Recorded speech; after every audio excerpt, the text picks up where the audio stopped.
सारे बिहार सरकार की जमीन हर पंचायतों में खाली पड़ी हुई है, जिसकी जानकारी नहीं होने की वजह से भवन निर्माण का कार्य या बहुत सारे कार्य सरकारी जो योजनाएं हैं वो रुकी हुई है। तो उसके लिए आप डीएम साहब से कुछ बात किए थे क्या? जी, कुछ हमने बातें डीएम साहब से कहा था। हम चेहरा कला प्रखंड में खायचान छपरा पंचायत है मेरा।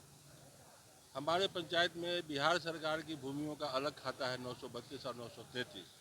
इन दोनों खातों को मिला के काफ़ी ज़मीन बिहार सरकार की लगभग 10-15 भूखंड हैं जो बिहार सरकार की रजिस्टर 2 में एंट्री है बिहार सरकार के नाम से सर्वे। लेकिन वो सारी ज़मीन निजी लोगों के कब्जे में है, अतिक्रमण किया हुआ है।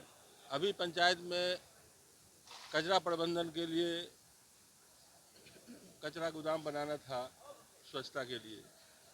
लगातार प्रखंड विकास पदाधिकारी द्वारा अंचलाधिकारी को चिट्ठी लिखा गया। हम लोगों ने भी स्वयं मिलकर उनसे कहा। उन्होंने अभी तक 4 डिसमिल जमीन हमको उपलब्ध नहीं कराया। पंचायत में बहुत सारी काम ऐसा है जिसके लिए ज़मीन चाहिए। अभी स्वास्थ्य केंद्र के लिए ज़मीन चाहिए 15 मीटर बाई 15 मीटर। उसके लिए भी अंचलाधिकारी को स्वास्थ्य विभाग द्वारा चिट्ठी दिया गया कि भूमि उपलब्ध कराया जाए। लेकिन अंचल को सेवाएं दाखिल खारिज और ज़मीन में राजस्व के अलावा सरकारी भूमि में अंचल का कोई इंटरेस्ट नहीं है।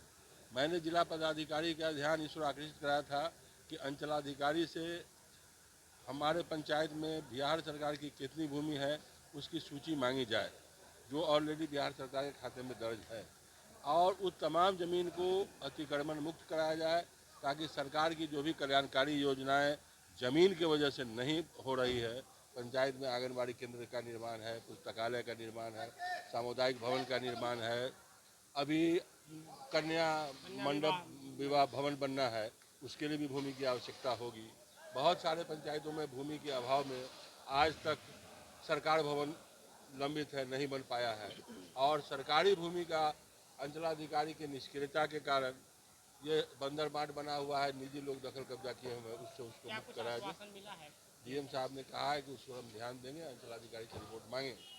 दूसरा सवाल ये था कि कचरा प्रबंधन में जो बेचारा गरीब स्वास्थ्यकर्मी लोग ठेला चला रहा है, कचरा कलेक्ट कर रहा है, उसका मानदेय का भुगतान अभी तक नहीं हुआ है। उसका भुगतान कैसे होगा, उसका दिशा निर्देश हमने कहा है कि किस योजना पंचायत के किस योजना से किस राशि से उसका भुगतान किया जाए, उसका भी हम लोगों ने डीएम साहब से उसका मांग किया है।